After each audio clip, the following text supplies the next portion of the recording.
Welcome, everybody, to the Security Guy and the CIA Spy Show podcast, where we are keeping you on top of what is new and ahead of what is next at all times on all things security, tech, and digital literacy.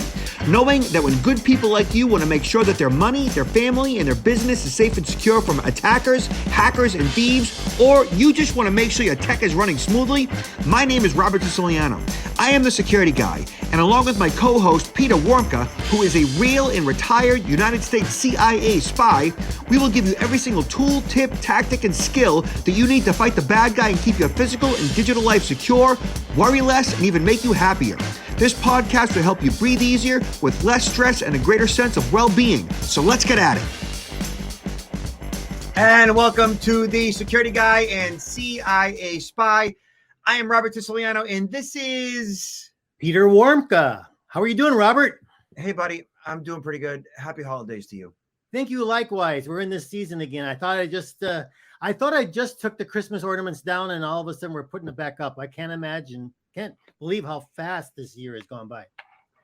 Yeah, we just took the Halloween stuff down, and then the Thanksgiving stuff down, and now we put the Christmas stuff up. And yeah, it's a whole thing. It's, hey, I got kids, so I have kids in it, so it's a lot of fun. The excitement of children is something to behold, and I'm fortunate that he's happy and healthy and all good. I don't know about you, but I've noticed in our neighborhood last year, probably only about half of the people put up decorations. It was pretty somber compared to this year. It just seems like the spirit, people wanting to decorate, and I mean, people are more into it this year than last year for some reason. Yeah, last year people were they were COVID exhausted. Mm-hmm. This year they're getting out more. They want to socialize more because they were so oppressed, I guess.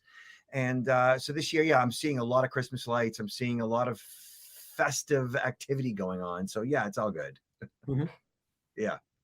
So speaking of kids and children, being that the holidays is about getting together and about, love and kindness and kids, we've just been seeing, both Peter and I have been seeing a lot of news lately in regards to, children and child predators and the security of those kids. And so, we thought it would be a time to discuss that, Mm-hmm. And here, as you can see, Daily Mail, it's frightening for society. Thousands of convicted pedophiles in California are being released from prison in less than a year for horrific acts, including rape, sodomy, sexual abuse of kids under 14. The Daily Mail investigates. Okay. Mm-hmm. Look at, this is one of those topics that, we would love to say, hey, it can't happen to me. It's not going to happen in my neighborhood. I live in a safe neighborhood. But do you really? I mean, safe is an absolute. Like, there's no such thing as a safe neighborhood. There's safer neighborhoods, right? But safe is an absolute. Like, if you watch baseball, you're either out or you're safe. It's one or the other. So our goal here is just to bring attention to this stuff so that you understand how to manage risk. You understand that, there's bad guys everywhere, and that's nothing to worry about, but it's definitely something to do something about.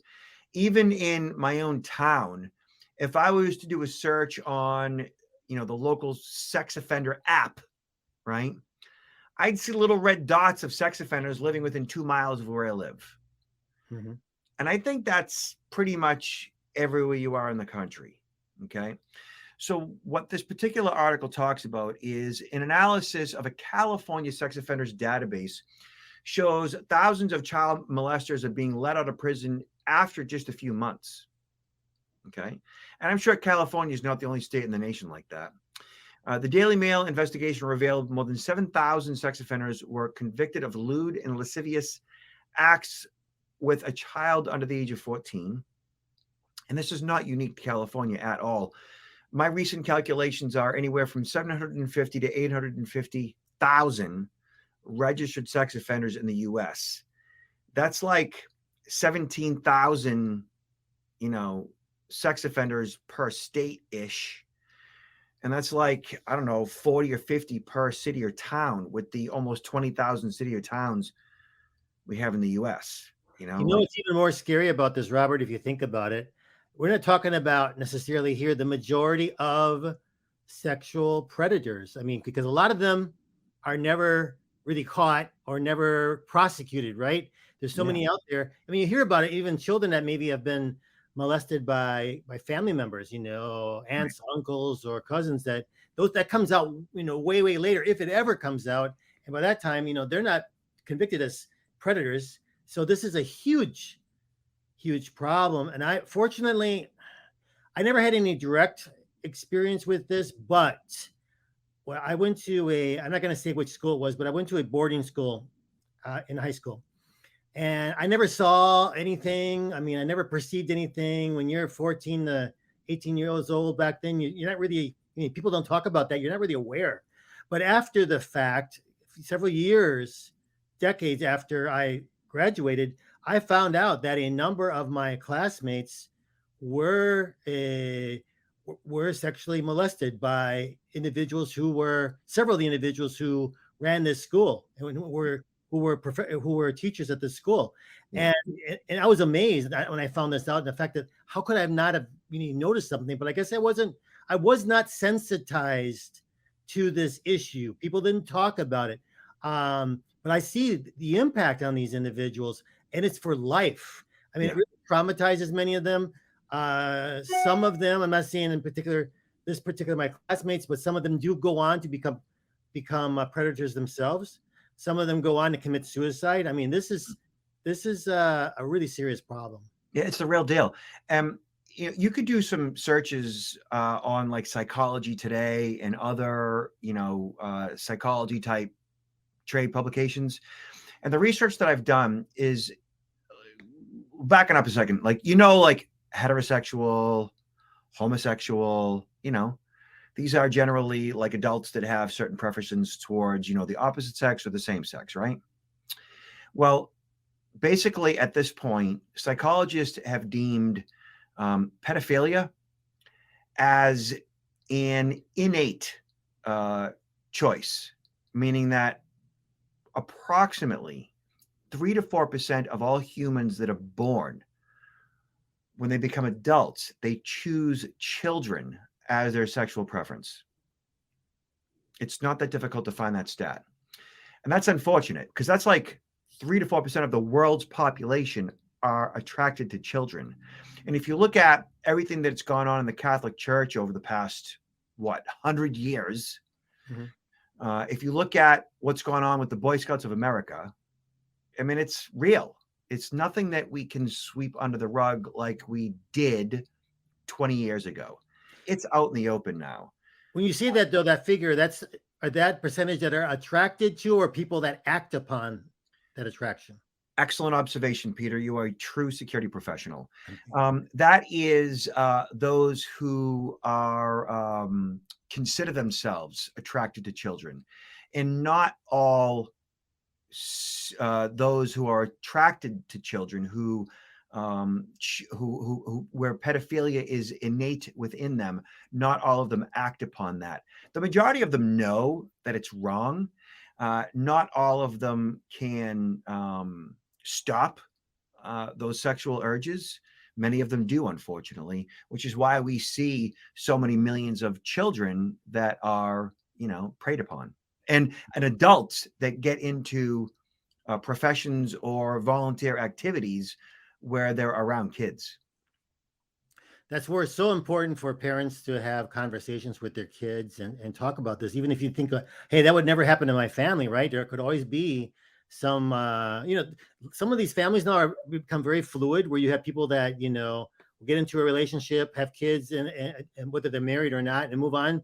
And then all of a sudden they're with a new person, and that person, those are not the offspring of this new person that moves into the house. So, I mean, you got these kind of things at times surface with these mixed families. Overwhelmingly, it is, men who engage in these activities, whether it's with young boys or young girls. Obviously, we see that it's women who engage in it, but it's a very small percentage compared to men. And yeah, it's like the new boyfriend, the stepfather. Often it's the coach of a sporting team. It's a religious person. It's the leader of a volunteer organization where they're catering to children. And there's certainly, not all teachers, not all volunteers who work with kids, certainly, like, it's a very small percentage that's engaged in these atrocious activities. But parents do need to have these uncomfortable conversations with each other, with other family members, with their kids, as to what is a good and bad touch, what behavior they should be aware of. And then there should always be open dialogue with, parent and child. Look, my kids at this point are 14 and almost 17 tomorrow. And I have had numerous and multiple conversations with my kids throughout their development, throughout their ages, as to, when they go over somebody's house, tell me about the big brother, tell me about the father, tell me who they had over the house, anything weird going on, any inappropriateness, any inappropriate comments or touching. And I would always get to know, whoever is going to be at that house ahead of time, before I would, allow that. We didn't allow an overnight sleep until my youngest turned, I think, 13, So these uncomfortable conversations, I think, are fundamental to that child's development and their safety. Oh, they really, really, really are. And I think so. I think there's a lot of people that maybe haven't had those conversations. Many have, but I think there's still many of the listeners that haven't, and they really should think about, even if they are uncomfortable, what that one conversation or two conversations, what difference it could make in helping to prevent their children from being, molested. Chosen as a victim. Mm-hmm. Yeah. Now check this out. FedEx driver charged in 7-year-old Athena Strand's death, delivered her Christmas present before abducting her, mother said. This just happened. This made international news. Obviously, FedEx isn't the bad guy here, although they are in a position to, at some level, prevent it only if they have knowledge that the driver has a history, a background of that type of behavior. And like you said, Peter, while I alluded to 750 to 800,000 registered sex offenders, there's many who have committed these crimes and just simply haven't been caught or prosecuted. And whether or not this particular FedEx driver had been caught or prosecuted, I don't know. I think if he had, that would have made national news as well. And I haven't seen a single story that says he was a convicted sex offender. No, I hadn't seen that either. But I think we don't know what measures FedEx took, but I think it kind of like it's emphasis for a lot of companies who are hiring people that will be out there representing their company to really do a very minimal background check, right? And maybe FedEx did, but those background checks are crucial.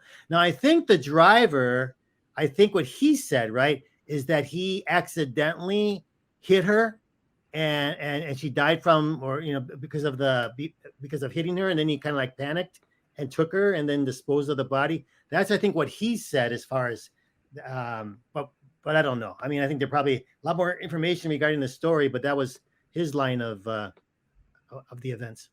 Yeah. So what I'm seeing here is the FedEx driver accused of the kidnapping and killing the 7-year-old delivered Christmas presents, Barbie dolls, before the girl's disappearance. Her mother called for stricter screening policies for delivery drivers at a news conference. And while that is always a good thing and should be done, like, for example, I recently have been filling out applications in the state of Florida to provide continuing education for the CSI Protection certification program for real estate agents and their clients. CSI Protection of course, is cyber social identity and personal protection. And to work with, California's Board of Realty Florida's Board of Realty Regulation, you need an extensive background check to become a real estate agent or even a provider in some cases, which is a good thing, but that doesn't necessarily mean that a background check is going to provide all of the absolute truth as to that person's character. Okay, that's very important to acknowledge. A background check in many cases can be a false sense of security, although it should be done. You're absolutely right. And anybody that's done something, there's always been a first-time offender, right? Right. So before that first-time offender, they didn't have necessarily any information that could have been pulled up in the background screening that would have indicated any concern. Mm. So the suspect, identified by authorities as a contract driver for FedEx, is a 31-year-old Tanner Lynn Horner. He allegedly delivered a package to her father's home, and then she disappeared. Like, imagine the No, I worst. can't. I mean, It is the especially definition of the parent's worst nightmare. can't imagine. I really can't imagine. Yeah. So, hey, just keep your kids tight. I mean, you should be able to let them out of your front door to play in the front yard, but it's like, damn.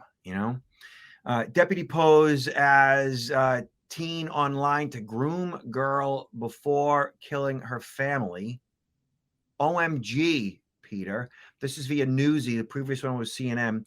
Police say a Virginia sheriff's deputy catfished a 15-year-old girl into giving him her personal information. California, he asked the teenage girl for nude photos before he drove across the country and killed her mother and grandparents and set fire to their home. This is insane. Austin Lee Edwards, 28, died by suicide during a shootout with a San Bernardino, Virginia to California. The 15-year-old girl is at Riverside, California, was rescued and is in counseling for trauma. She's never going to be the same. No, Edward, never. a resident of North Chesterfield, Virginia, appears to have posed as a teenager online to engage in a romantic relationship with the girl and obtain her personal information by deceiving her with a false identity known as catfishing.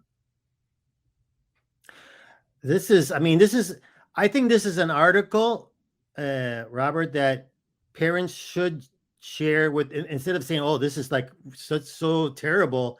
I don't want my kids to see this. I think actually this is an article that, whether you show the article to them or talk about it, should be shared with your teenagers, or those even be preteens, because this is an example, probably an extreme example, but this is an example of, you don't necessarily know who's on the other side of that computer screen, and they can tell you anything they want, and look at what can happen in an extreme case. It's terrible.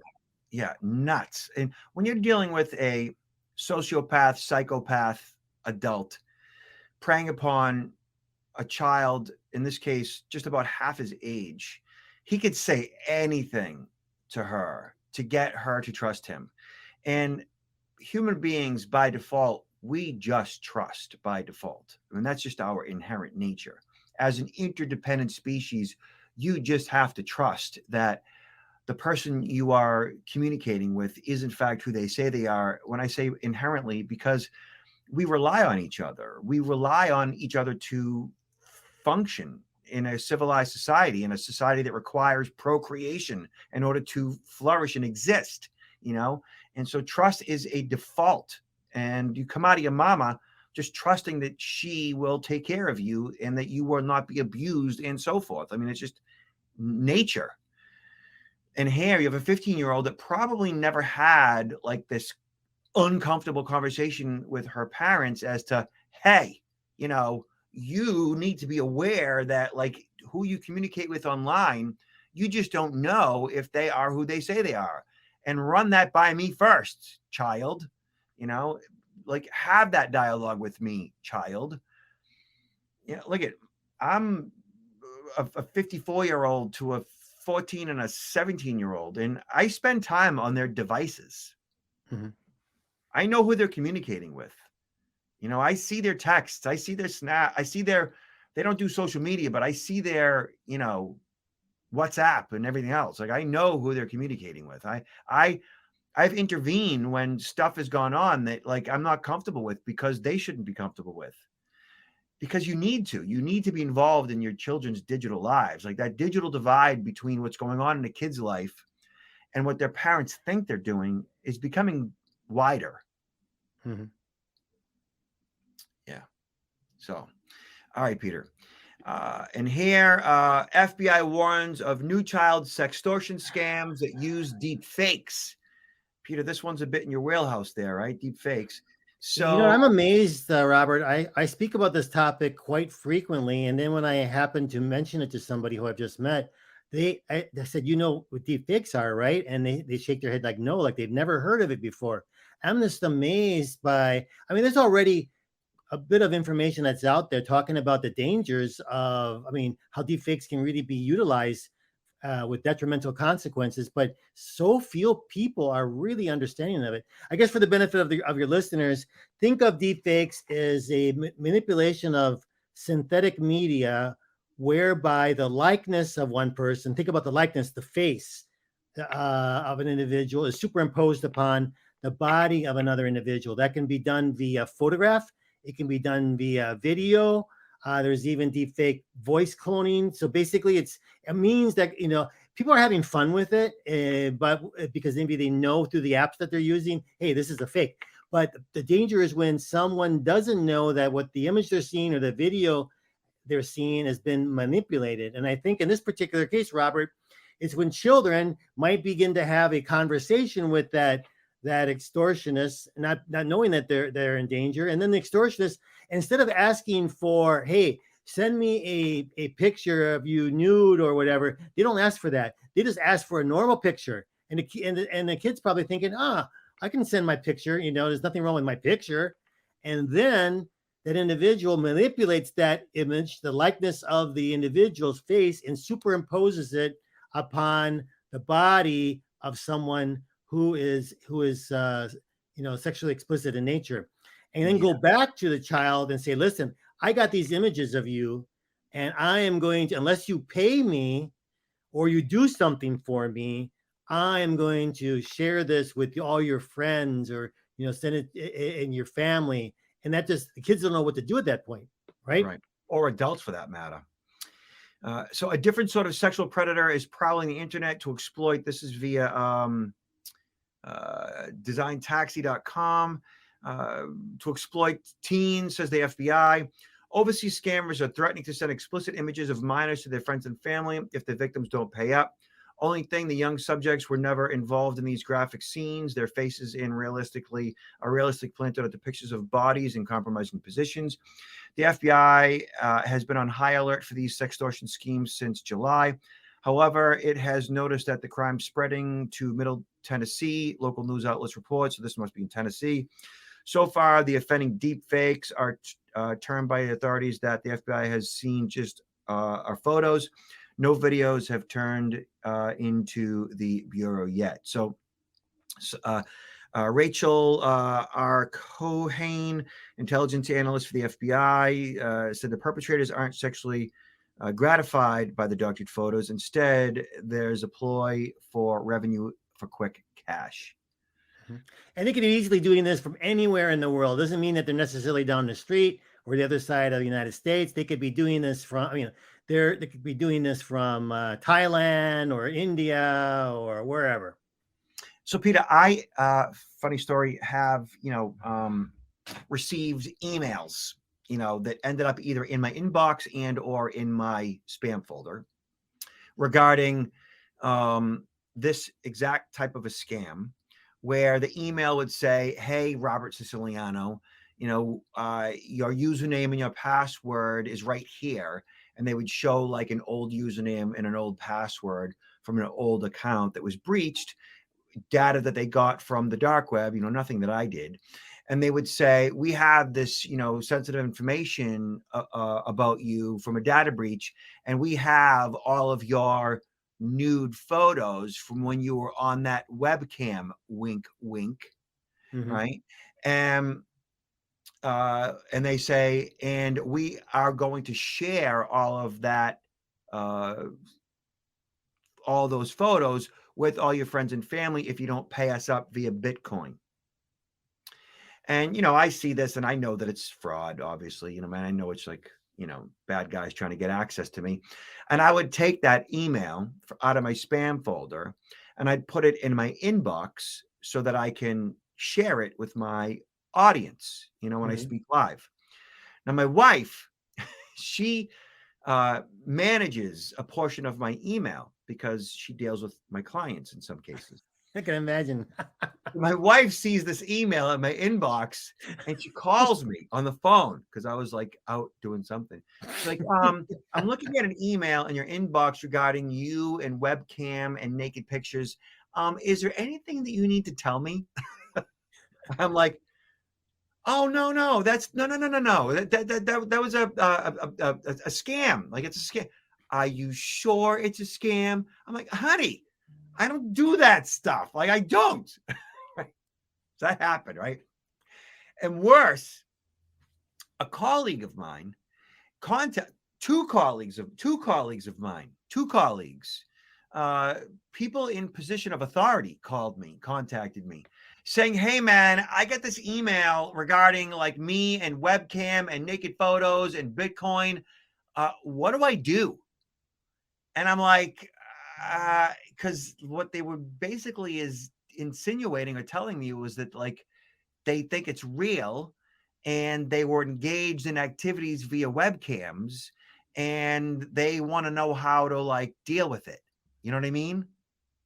Like they actually did what the guy was saying that they had, but Yeah, they didn't know that like that same email goes out to tens of thousands of people a day.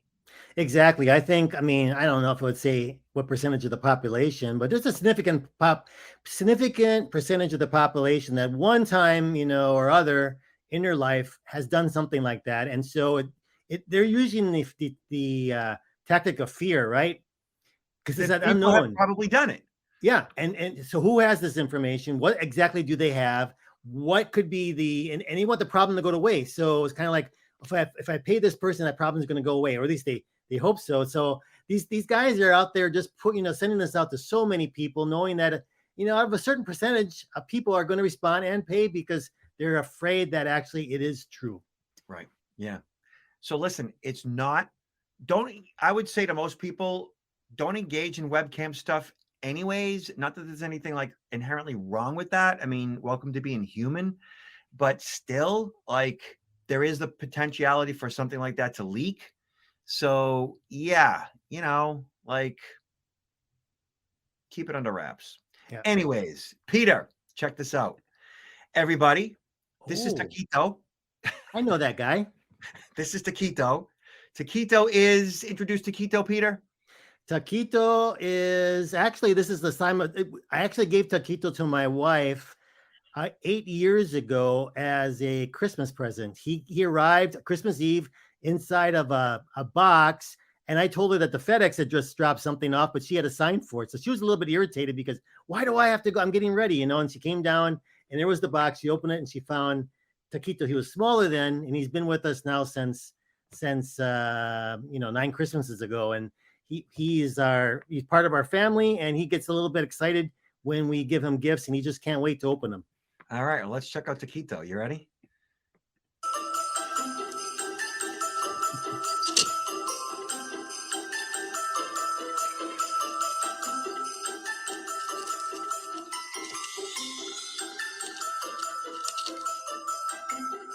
Oh, it's your book.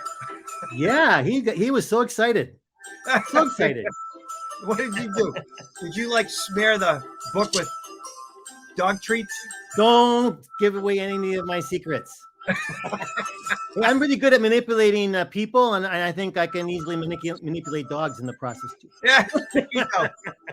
Oh, I got like that's I just put it out there. It's cute and reminds people that do have the book Confessions of a CIA Spy, The Art of Human Hacking. It is the holiday season.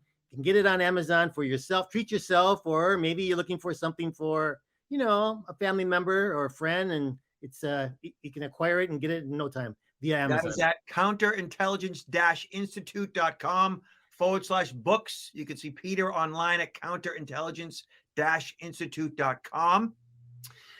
You can see me and my team online at protectnowllc.com. What we've been doing a lot lately, Peter, is providing virtual chief information security officer type FTC compliance security as a service type services. Mm-hmm. So yeah. And other than that, Peter, last words. Well, I'm glad you're finally back. I've made some international trips. I've been to Mexico, been to Saudi Arabia. Now I'm home, and I'm really looking forward to this holiday season with family and friends. It's such a important time. Cherish those friendships and the family members, and stay safe, and really have a blessed season. And a happy holidays and Merry Christmas to you and your family, Peter. Thank you. Likewise. And to all of you out there, take care of yourself and be good to each other. Talk to you soon.